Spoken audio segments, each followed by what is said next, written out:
Une question que vous vous êtes probablement posée si vous êtes passé sur le grand pont de Blémont est de savoir pourquoi l'heure affichée sur le cadran ne correspond pas à celle de la montre. L'heure solaire appartient au lieu où elle est lue. On parle d'heure locale. Pour des raisons pratiques liées à la vitesse croissante de nos moyens de déplacement et à la nécessaire coordination qui en découle, nos montres ont peu à peu adopté une heure globale, celle d'un fuseau entier, ce qui permettait d'établir des horaires cohérents entre des sites séparés par de grandes distances. Pour réconcilier l'heure solaire avec l'heure légale, 3 corrections sont nécessaires. Et le but de cette petite vidéo est de vous expliquer comment procéder. Pour ça, j'ai 4 minutes et quelques secondes. La première correction est l'équation du temps. Derrière ce terme un peu savant se cache une irrégularité de la durée du jour solaire. Le jour solaire, ou jour vrai, est défini comme l'intervalle de temps entre 2 midis solaires successifs. Il est midi solaire lorsque le soleil culmine. Cette irrégularité du jour solaire varie de plus 14 minutes à moins 16 minutes par rapport à la journée moyenne de 24 heures que nous avons adoptée. Elle est due à 2 causes. La première cause est la forme ovalisée, on dit elliptique, de notre orbite qui n'est donc pas parfaitement circulaire. Cette déformation est due aux perturbations provoquées par les autres planètes. La seconde cause est l'inclinaison de l'axe de rotation de la Terre. En conséquence, le jour vrai ne dure exactement 24 heures que 4 fois par an, le 15 avril, le 14 juin, le 1er septembre et le 24 décembre. Sinon, il est tantôt plus long, tantôt plus court, selon une courbe se reproduisant de manière immuable. Cette courbe, en forme de 8, porte le nom d'analemme. Pour connaître l'équation du temps à un jour donné, on consulte une table, ce qui évite de la calculer. Cette table est reproduite sur notre site. La seconde correction est l'écart de longitude par rapport au fuseau horaire utilisé.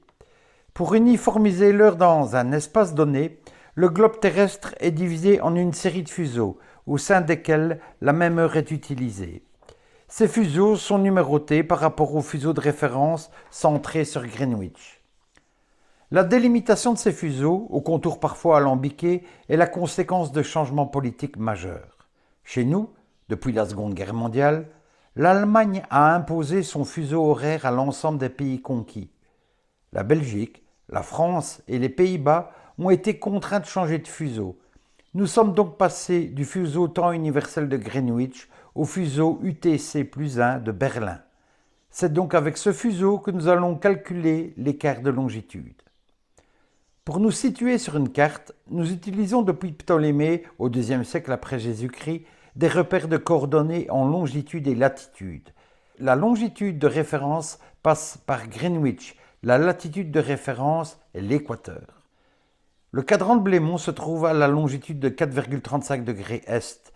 La longitude centrale du fuseau de Berlin est de 15 degrés est. La différence est donc de 10,65 degrés. Si 360 degrés valent 24 heures, 1 degré vaut donc 4 minutes. En conséquence, 10,65 degrés valent donc 42 minutes et 16 secondes. Cela signifie, en particulier, que lorsqu'il est midi au centre du fuseau de Berlin, il est seulement 11h17 minutes et 44 secondes à Blémont. La deuxième correction ajoutée à notre heure solaire est donc de 42 minutes et 16 secondes, et ce, quel que soit le jour de l'année. La troisième correction est la plus simple, c'est l'ajout d'une heure en été, car les 2 premières corrections vont nous fournir une heure d'hiver. Voilà, vous savez tout. Au final, c'est moins compliqué qu'il n'y paraît. Pour passer à l'heure de la montre, vous ajoutez à l'heure lue sur le cadran la valeur de l'équation du temps pour le jour considéré, et ça, vous allez la lire dans une table.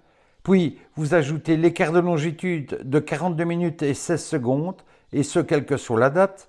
Et enfin, une heure si vous êtes en été.